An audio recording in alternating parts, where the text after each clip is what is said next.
Marcus and I are on our final steps of making an eggplant dressing. You saw us brown the meat, you saw us put some vegetables in. What are we doing now? Well, as you can see, the meat has cooked down a good bit with the eggplant. We have a nice color with it. We left a little bit of that fat in there because that's where all the flavor is, technically.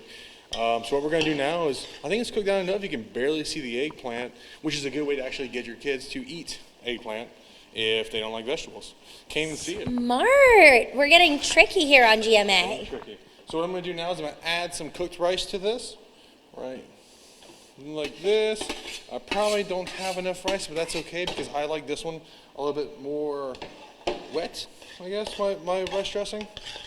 Not a big fan of dry rice dressing. So we're just going to mix this together. And I guess putting in less rice would cut the carbs. We were talking a little bit about people doing new year, new me, you know, trying to be a little bit healthier. Oh yeah, new year, new me. You can cut the rice for the carbs itself. You could even just skip the ground beef and do mushrooms if you want to. You can just do straight up vegetarian dressing if you wanted to. Mushrooms make a good substitute for beef. Just cover it with your seasoning. And normally, personally, I would let this cook down a little bit longer because I like my rice a little bit more brown. But I think this is good enough as we have it, and we can go ahead and grab some to eat. Give it a taste. Give it a taste. Let's see. This is a smaller batch I made. We can do this one first. This one was cooked down a little bit longer.